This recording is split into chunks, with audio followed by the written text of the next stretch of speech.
सबसे पहले तो आपको यह पता होना चाहिए कि वर्ब इंग्लिश में होता क्या है। देखो हिंदी में इसे क्रिया कहते हैं बेटा, और इंग्लिश में ना ये दो ही काम करता है। अगर वर्ब इंग्लिश के सेंटेंस के अंदर आएगा तो या तो एक्शन को दिखाने का काम करेगा या तो स्टेट को, या तो इंग्लिश की लाइन जैसे नाउन इंग्लिश में आता है तो नाम दिखाता है, एडजेक्टिव इंग्लिश में आता है तो विशेषता दिखाता है, कंजंक्शन इंग्लिश में आता है तो सेंटेंस को जोड़ता है। ऐसे ही वर्ब इंग्लिश की लाइन में आता है तो क्या करता है, या तो एक्शन दिखाता है या स्टेट दिखाता है। एक्शन हर उस चीज को कहते हैं जो काम को होता हुआ दिखाए।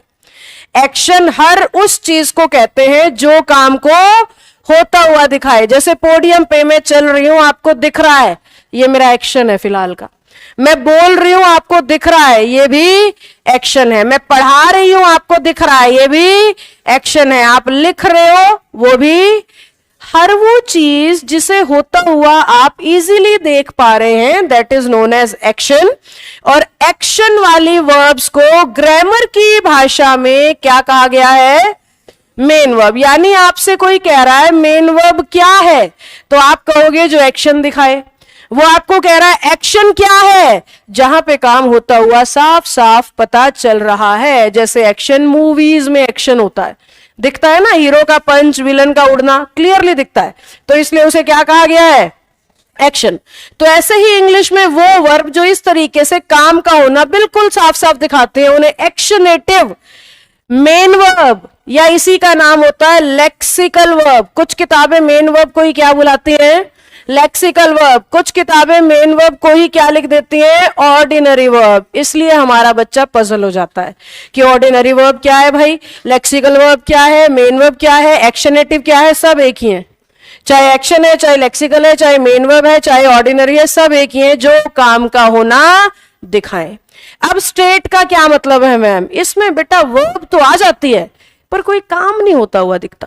सेंटेंस के अंदर वर्ब दिखती है पर किसी तरह का कोई भी काम होता हुआ दिखाई नहीं देता। कैसे मैम, दो लाइनें मैंने लिखी। एक तो मैंने लिखा she is cooking food, line का मतलब सबको समझ आ गया, वो खाना बना रही है या पका रही है कह लो। फिर मैंने कह दिया she is a good cook. अब मेरे को बस ये बताओ, दोनों में से काम के होने की फीलिंग कहां पे आ रही है, तो इसे कहेंगे भाई एक्शन है और इसे कहेंगे एक्शन नहीं है। तो जहां वर्ब आए, एक्शन दिखाए, main verb, ordinary verb, actionative verb. जहां वर्ब अकेली आए और कोई एक्शन ना दिखाए तो उसको कहते हैं स्टैटिक वर्ब। एक बार सारे बच्चे बोलना मेरे साथ साथ, स्टैटिक वर्ब। थोड़ा सा गहराई में जाऊंगी, कंफ्यूज नहीं होना, बोर्ड पे नजरें रखनी है। यहां पे इज स्टैटिक नहीं है, यहां पे इज है हेल्पिंग वर्ब। स्टैटिक वर्ब ही हेल्पिंग वर्ब का काम करती हैं और हेल्पिंग वर्ब को ही ऑक्सिलरी वर्ब के नाम से बुलाया जाता है। ध्यान से सुनना, बार बार रिपीट करूंगी, कंफ्यूज मत होना। मैंने कहा एक्शन दिखाए मेन वर्ब, क्लियर।